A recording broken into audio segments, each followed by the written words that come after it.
The Outdoor Girls in Florida by Laura Lee Hope. Chapter 22.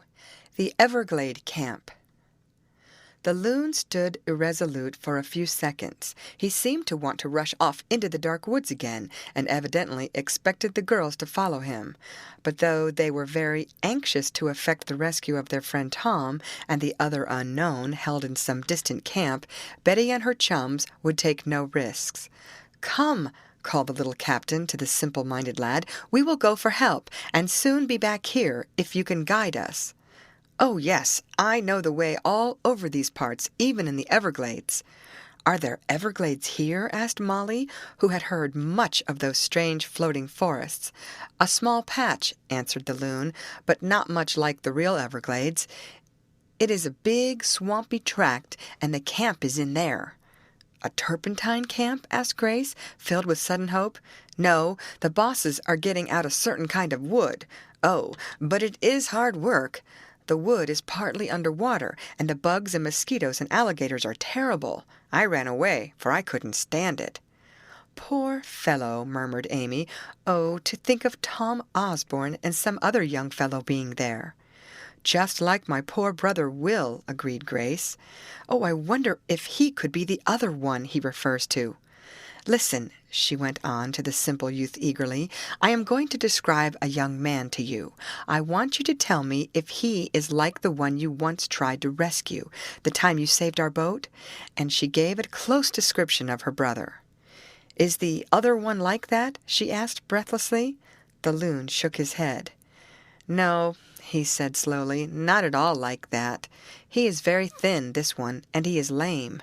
"Oh, dear!" half-sobbed Grace. "I was beginning to have such hope." "Never mind," consoled Betty. "We will find your brother yet. Come now, we are losing time. Come, Harry," she said gently. "And the other one, too?" he asked eagerly. "I promised I would help him and took his money, but I lost it." "Yes, we will rescue him, too," said Betty. "Come now." The loon was satisfied that his friend would be helped, so he sprang into the boat. Betty started the engine, and then, with the powerful gas headlight aglow, she turned the wheel over to the loon.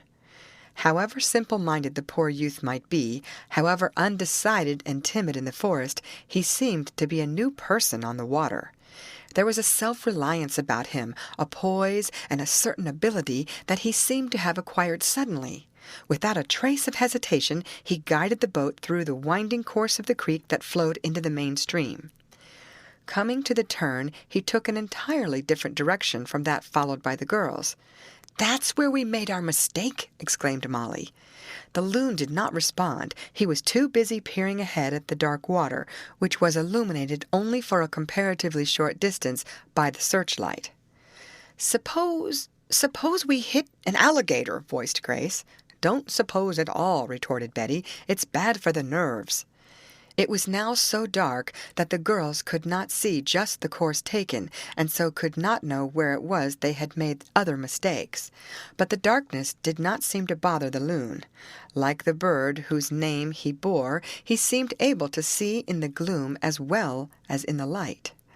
"Are we coming back with the men when they make the rescue?" asked Grace. "Oh, no!" exclaimed Amy. "I'd be afraid." "I wouldn't," declared Molly. "I think we ought to come along." "So do I," added Grace. "That other one of whom Harry spoke may be my brother after all, even if it isn't a turpentine camp we are going to." "It hardly seems possible," objected Betty. "The description is so different, and Will isn't lame." "No," responded Grace in a low voice, "but oh, how I wish we could rescue him." "Did this other young man, the one who gave you money, tell you his name?" asked Betty, determined to try again to bring some glimmer of memory to the loon. "Yes," answered the simple-minded lad, "but I can't think of it. My mind isn't all there," he added cheerfully, as though it was something to be proud of. "It wasn't Will, was it?" asked Grace. "No, the men called him Hippity-Hop, 'cause he was lame, I guess. But maybe I could find your brother." "I wish someone could," murmured Grace with a half-sob. The gem chugged on through the darkness, making turn after turn, twisting here and there in the water, the loon seeming to know the channel perfectly. In a much shorter time than the girls had expected, they made a turn that a few seconds later brought them out on a broad stream. "Now I know where we are," cried Betty. "This is the Mayfair River, our river, isn't it?" "Yes," answered the loon. "We shall soon be at your orange grove now." A few minutes later they saw a sudden glare of light and heard the firing of guns.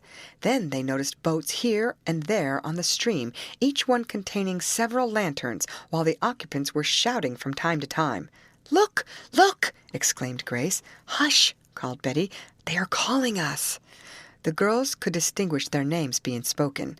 "They're searching for us!" cried Molly. "Here we are!" she shouted, and her voice carried to the searchers, and as they saw the lights of the gem, the boats converged toward her.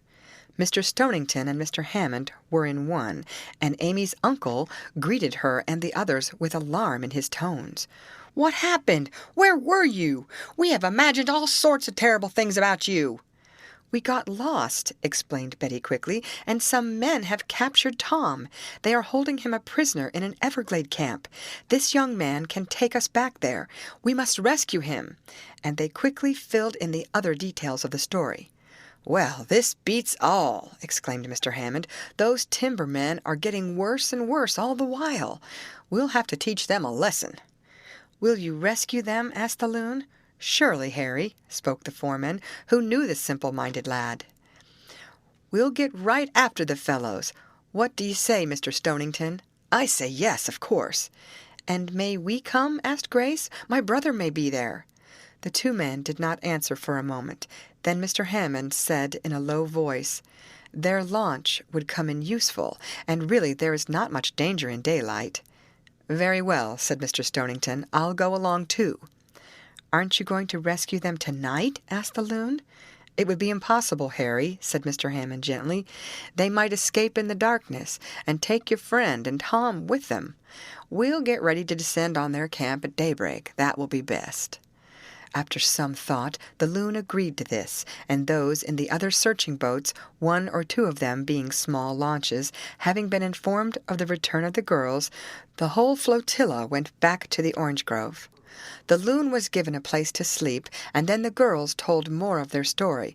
Mr. Stonington told how, becoming worried over the long stay of the young people, he had organized a searching party, getting more and more alarmed as the hours went by without the return of Betty and her chums. It was rather a restless night in Orangeade, and all were astir early, for they wanted to be at the Everglade camp by daylight. 2 extra launches besides the Gem made the trip, the others carrying a number of sturdy men headed by Mr. Hammond. Mr. Stonington went with the girls, the loon steering. By taking a little different course, the boats were able to approach close to the camp in the forest fastness, and at a signal from the loon all came to a stop. "We had better walk the rest of the way," said the half-witted lad. "They may hear the boats." "Good idea," said Mr. Hammond. "Harry is smarter than any of us think." A faint gleam of light was beginning to straggle through the trees when the party, with the loon in the lead, set off to march to the Everglade camp. There was a narrow trail, and Mr. Stonington insisted on the girls keeping to the rear. Silent was the approach, and the only sounds heard were those made by the awakening denizens of the woods. Presently those in front of the girls halted. Word was whispered back along the line. "We're there." "Then don't you come any farther," said Mr. Stonington to Betty and the others. "There may be no trouble, but it's best to be on the safe side. We'll bring the rescued ones back." The Outdoor Girls in Florida by Laura Lee Hope. Chapter 23. The Escape. Taken by surprise by the sudden rush of Mr. Hammond and his men, those in charge of the Everglade camp, and the miserable creatures they held in virtual bondage, offered little resistance. There was neither time nor chance for any. Well armed, but fortunately not being obliged to use their weapons, the men from the orange grove made such a show of strength that resistance seemed out of the question. The camp, as the girls saw afterward, was merely a collection of miserable huts. Some were better than others, and it was to these that the rescuers turned their attention, for in them were the bosses of the camp. Mr. Hammond and his men made a rush for these, and surrounding them, called on those within to surrender. At first there was sleepy-eyed surprise as the rough men ran out. Some showed a disposition to fight, but Mr. Hammond coolly said, "It's of no use, men. We've got you just where we want you, and we're enough in numbers to take you all prisoners. We only want a couple of young fellows you have here." "We've a right to all the help we have," growled the leader of the campers. "We've got the papers to show it, too." "I don't doubt but what you've got papers, forged ones, though," replied Mr. Hammond sternly. "We won't dispute that, but you haven't any papers for my man Tom Osborne." "Tom Osborne, your man, was he the one that—" The leader begun thus, but he did not finish. He saw the damaging admission he was about to make. "Yes, Tom Osborne," exclaimed Mr. Hammond. "I say, Tom, where are you?" he called loudly.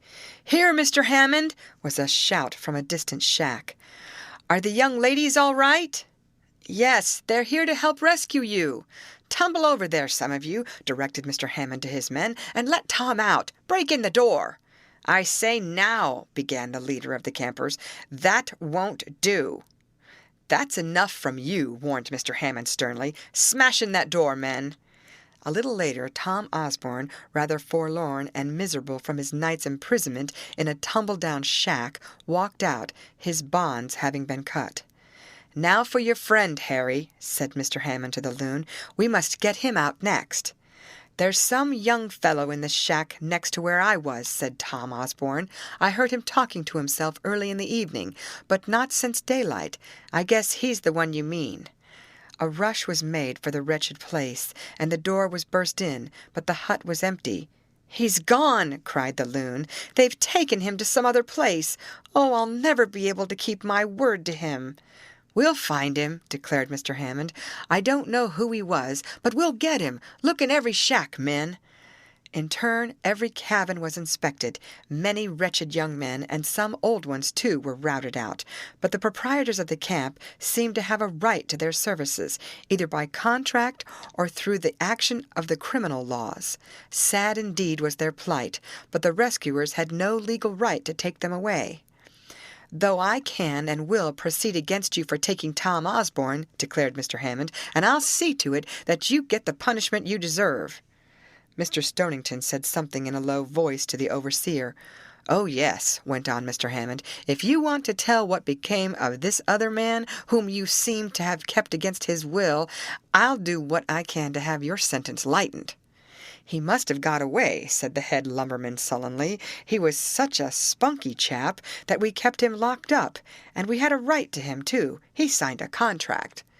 "Probably an illegal one, if I'm any judge of your methods," said Mr. Hammond grimly. "I don't blame him for getting away, but I wish we could have rescued him. He may be in a bad plight in this swamp." An inspection of the cabin, where Tom had said some other prisoner had been held, showed a board forced off in the rear, and it was evident that the unknown young man had gotten out this way when the guard was asleep, for the camp was kept under guard. So fearful were the bosses that their wretched slaves would escape. "Well, we can't do much more here," said Mr. Hammond, looking about. They had inspected every cabin, and the men had searched in various places. "You have my last word," said Mr. Hammond grimly, as the rescue party prepared to leave the miserable camp. "If you produce that young man, I'll do what I can to have the courts deal easy with you. If not, you'll get the limit." "I tell you he escaped," insisted the head of the lumbermen, "and if you think you can scare us, go ahead. If you hadn't so many with you, and if my men had the spunk of chickens, there'd be a different ending to this," he added vindictively. "Don't be rash," advised Mr. Hammond. The girls were permitted a distant view of the camp, and then they started for their boats, Tom in the midst of the girls, explaining to them his seeming desertion. The loon was worried over his failure to rescue the unknown young man who had given him money. "Never mind," consoled Mr. Hammond. "We may find him later. We'll keep a lookout as we go along. If he has any sense, he'll get out of this swamp anyhow." "I wonder who he may be," said Grace. "Oh, if only we could go to the rescue of my brother! I wish we would get some news of him." "We all do, dear," spoke Molly gently. The Outdoor Girls in Florida by Laura Lee Hope. Chapter 24. The Youth on the Raft. Tom Osborne, on the way back in the Gem with the girls and Mr. Stonington, told his story. He had prepared the luncheon, and seeing the girls going out on the little neck of land to gather flowers, he recalled seeing some blooms of the orchid variety farther in the woods. Thinking to give the girls a surprise, he decided to gather some before they returned. He set off, but the flowers grew farther away than he thought, and before he realized it, he was a mile from the glade. Then, all at once, he related, a couple of rough fellows sprang out at me, and before I could do anything, they had me tied. "How awful!" exclaimed Betty. "I thought so at the time," said Tom grimly. "I couldn't imagine why they wanted me, but when they led me off into the swamp, I understood.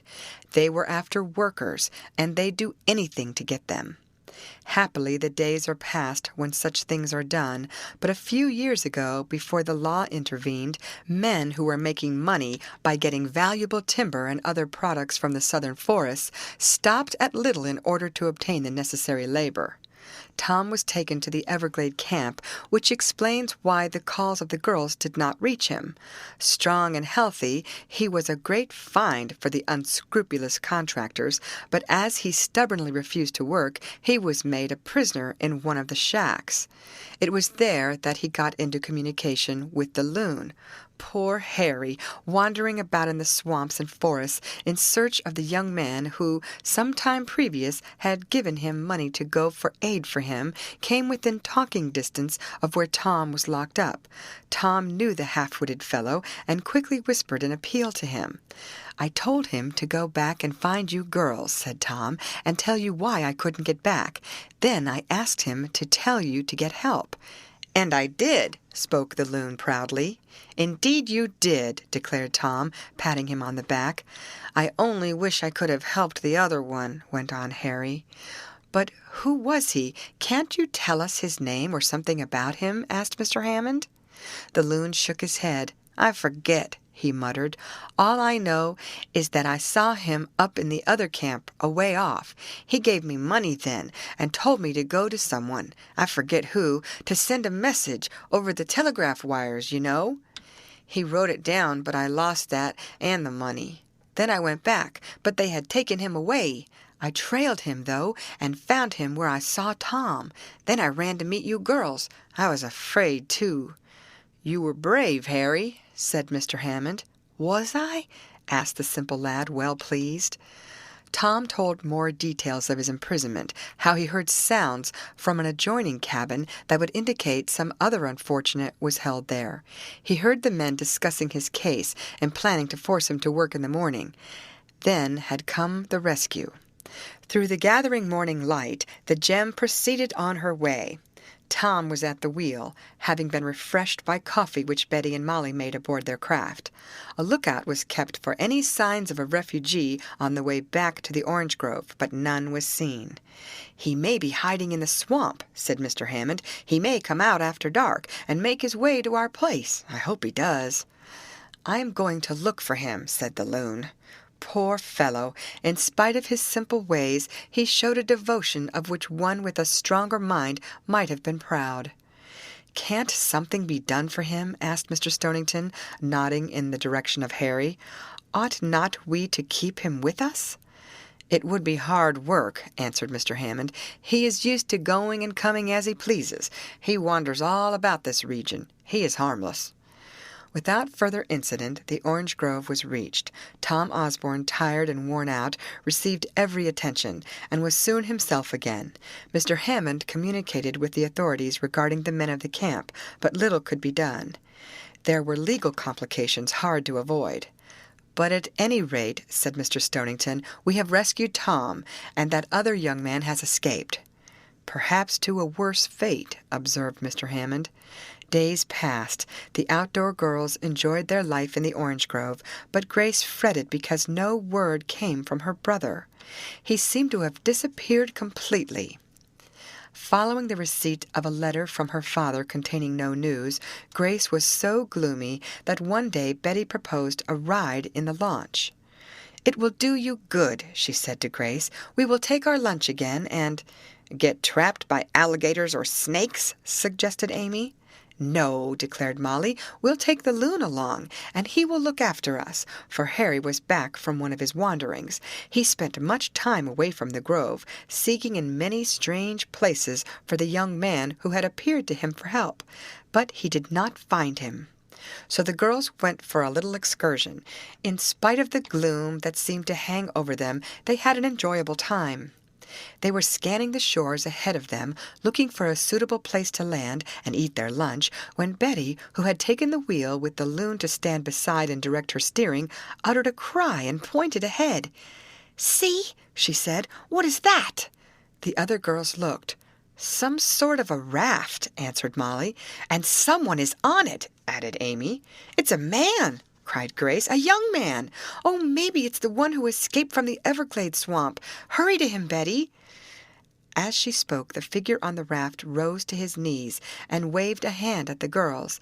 Then the youth, for such he was— The Outdoor Girls in Florida by Laura Lee Hope. Chapter 25. Will Ford. "Slow up a little, Betty. Now ahead to starboard. Reverse. I have it!" Thus cried Molly, who stood at the bow of the Gem with a boat-hook in her grasp, while the motor-craft approached the rude raft on which lay the body of an unconscious youth. Molly had caught the hook in the edge of the boards, and the motor-boat was now beside it. What are we going to do with him?" asked Amy. "Get him aboard, of course," said Betty shortly. She was busy making fast a line to a projection on the raft. The Gem was now drifting with the craft containing the young man. "We never can!" cried Grace. "Oh, perhaps he's—" She did not say what she thought. "We've just got to get him up here and take him to a doctor," declared Betty fiercely. "He looks half-starved." There was a moment of hesitation among the girls, a natural hesitation, and then Betty and Molly, with an understanding look at each other, climbed from the boat to the raft. It was big and strong enough to support much more weight, for though it was rudely made, it was substantial, being composed of tree trunks and boards bound together with withes, forest vines, and bits of rope. He's breathing, anyhow," said Molly softly. "Yes, we must lift him up," spoke Betty. "Come on." They exposed the pale and drawn face of the youth on the raft. At the sight of it, Grace, who was with Amy, was leaning breathlessly over the side of the boat, uttered a cry. "It's Will!" she screamed, half hysterically. "It's my brother Will!" Betty and Molly started back and nearly let the limp body slip off the raft. What? cried Betty, for the figure of the youth bore no resemblance to Will, nor did the features, but the eyes of a sister were not to be deceived. "It is Will!" she cried. "I have been hoping and praying all the while that it might be he, and it is! It's Will!" She would have gotten down to the raft had not Amy restrained her. "I believe it is Will," said Molly, taking a closer look. "We have found him." "Then let's get him aboard at once and help him," said practical Betty. "Amy, start that coffee. Grace, you help us, and Harry, too." Thus the little captain issued her orders. How they got Will Ford aboard the boat the girls could not tell afterward, but they did, with the loon's aid, and soon he was being given hot coffee. Slowly his senses came back, and when some warm broth had been slowly fed to him, he opened his eyes, looked wonderingly about him, and asked hoarsely, "Is it real, or am I dreaming again?" "It's real, Will dear," said Grace, putting her arms about him as he lay in one of the bunks. "Oh, to think that we have found you again! Where have you been, and what happened to you?" "Where haven't I been?" he asked, smiling a little, "and what hasn't happened to me?" "But you're all right now," said Grace comfortingly. "But what in the world are you girls doing down here?" Will asked, wonderingly. "It's like a dream. How did you come here?" "To rescue you," replied Molly with a laugh. "Really?" "Well, almost really." Will grew better every minute and wanted to tell his story, but the girls insisted on waiting, except for the most important details, until he had reached the orange grove. To satisfy him, however, they told how they came to be in Florida. As for the loon, no sooner had he a sight of Will's face than he danced about like a child and cried, "That's him! That's the one! He's the one I went to get help for!" "That's right, my boy," said Will weakly. I lost the money and note," faltered poor Harry, "but I thought you had fooled me." "But after all, he was the means of saving Tom, and in a way you also," said Grace. "Who's Tom?" asked Will, and they told him. That there was surprise at Orangeade when the outdoor girls arrived with Will Ford can easily be imagined. The first thing done was to send a telegram to Mr. Ford, apprising him that his son was found. Then Will told his story. The first part the girls were already familiar with, how, tiring of life in Uncle Isaac's mill, he had determined to strike out for himself. "Then I fell in with a plausible talker," explained Will, "and he persuaded me he had a great scheme for making money. Well, before I knew it, I had signed some papers, foolishly. At first, I was given decent clerical work to do, and then the scheme failed. I was transferred to another part of the state and to another company, and in some way, by a juggling of contracts, not knowing what I was doing, it seems that I signed an agreement to work in a timber camp. Say, it was worse than being in prison, and some of the fellows were prisoners, I heard. There were 1 or 2 others like myself, but we couldn't get away. Then I wrote that letter to Dad and threw it out of the car window. From then on, I've lived a dog's life. I've been a regular slave. Many a time I'd have given anything to be back, even with Uncle Isaac. This has been a lesson to me." Will went on to tell how he had been taken from place to place with the others until he finally was held in the Everglade swamp and made to get out timber from the forest. "I thought it was all up with me then," he said. "Before that I had met this chap," and he nodded toward the loon. "I thought he could help me, and he promised to. I managed to speak to him on the quiet, and gave him what money I had managed to hide away from those slave drivers. He went off, promising to bring help." "And he tried, too," said Grace. "He helped us first, though." And she told of getting the motor boat away from the manatee. "Just to think," cried Will, "there he was, talking to you girls all the while, and me only a few miles away, though I was moved later." I'm sorry," spoke the loon. "Oh, you couldn't help it, Harry," voiced Betty softly. "After all, it came out all right, and you helped a lot."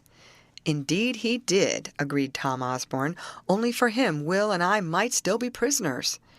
Will related how he had broken from the shack shortly before the rescuers reached the Everglade camp, and how, after much suffering, having previously cut his foot, which made him lame, and wandering about in the woods, he had made the raft and floated down the river. What little food he had gave out, and he had fainted from weakness and exposure just as the girls' boat came in sight. "But we have you back again," declared Grace. "Yes, and you can make up your minds I'm not going to be so foolish again," spoke her brother. "This has been a lesson to me, one I won't forget in a hurry." "Well, now you can stay with us and have a good time," said his sister. "I guess you need it." "I sure do," said Will fervently. On hearing Will's story, Mr. Hammond and Mr. Stonington went to the authorities again to proceed against the unscrupulous men who had so mistreated him. But they had left that part of the state and could not be traced. One reason, Will thought, why they held him a prisoner was because they had violated the law in regard to the treatment of the working prisoners and did not want to be reported. And the reason the loon's description of Will gave no clue to the girls was because of Grace's brother's temporary lameness and his change due to poor living in ragged clothes. Then came happy days. Mr. and Mrs. Ford, rejoicing over the news of their son being found, sent word for him to stay with the girls, and they would join him in Florida. As for the girls, Molly, Amy, and Betty shared with Grace the fun of showing Will about the lovely place where they had spent the winter. The loon found a comfortable home with one of Mr. Hammond's workers and made himself very useful about the orange grove. He could not do enough for the girls or for Will and Tom, the latter two becoming fast chums, as they had been companions in misery. "And to think that soon we will have to leave this lovely place," said Grace one day, when they had come back from a long trip on the river in the Gem. "It is perfect here." "It is," agreed Molly, "but do you know I am rather lonesome for the sight of a snowball or an icicle." "Molly Billette!" cried Amy. "Well, I am. Too much loveliness palls on one after a bit. Of course it's lovely here, Amy, but we are northern girls, and one winter in the South can't change us." "Well, we have certainly had some strange adventures here," remarked Betty, as she swung her boat up to the dock. "And with all the orange blossoms, none of us has worn any yet," remarked Grace, laughing. "Oh, I don't know," said Molly, with a mischievous look at Betty. "I think some of us have a chance. I saw Tom Osborne out in the moonlight with you last night, Grace." "You did not." "Yes, I did. And he—" "Have a chocolate," capitulated Grace. "And now the time has come to take leave of the outdoor girls, at least for a time. Perhaps we may meet them again under other circumstances, for they are